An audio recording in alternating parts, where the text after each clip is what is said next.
धनतेरस का त्योहार, जिसे धन त्रयोदशी भी कहा जाता है, दीपावली के 5 दिवसीय उत्सव का पहला दिन होता है और इसे विशेष रूप से धन और समृद्धि के पूजन का पर्व माना जाता है।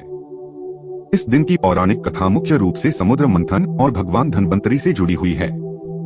समुद्र मंथन और भगवान धन्वंतरी की उत्पत्ति पौराणिक कथाओं के अनुसार देवताओं और असुरों के बीच अमृत प्राप्ति के लिए समुद्र मंथन किया गया था।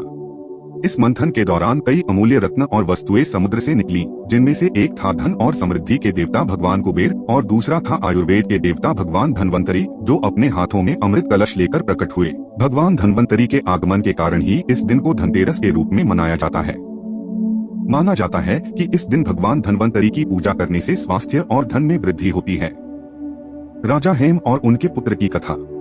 धनतेरस की एक और प्रचलित कथा राजा हेम और उनके पुत्र की है। कहा जाता है कि एक ज्योतिषी ने राजा के नवजात पुत्र की कुंडली देखकर भविष्यवाणी की थी कि उसकी मृत्यु विवाह के चौथे दिन सर्पदंश से होगी। यह सुनकर राजा और रानी बहुत दुखी हुए और उन्होंने अपने पुत्र की रक्षा के उपाय शुरू किए। किंवदंती है कि जब राजकुमार का विवाह हुआ और चौथा दिन आया तो उसकी पत्नी ने उसे जाते रहने के लिए बहुत सारा सोना, चांदी और बहुमूल्य धातुओं के गहनों का ढेर बनाकर कमरे के दरवाजे पर रख दिया और दीप जलाए। जब यमराज सर्प रूप में राजकुमार की जान लेने आए तो उन्होंने उस चकाचौंध में राजकुमार को देख नहीं पाए और बिना कुछ किए ही लौट गए।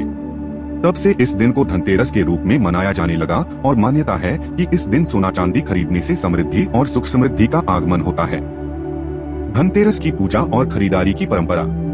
धनतेरस के दिन लोग सोना, चांदी, बर्तन, आभूषण और अन्य मूल्यवान वस्तुएं खरीदते हैं। इस दिन विशेष रूप से लक्ष्मी जी और भगवान धन्वंतरी की पूजा की जाती है ताकि परिवार में धन, स्वास्थ्य और समृद्धि का वास हो।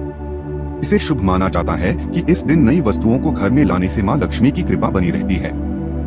धनतेरस की यह कथा और इसके पीछे की मान्यताएं हमें सिखाती हैं कि इस पर्व पर धन और स्वास्थ्य का महत्व समझते हुए हमें समृद्धि के साथ साथ स्वस्थ जीवन की भी कामना करनी चाहिए। ऐसे ही और वीडियो देखने के लिए लाइक और सब्सक्राइब करें। धन्यवाद।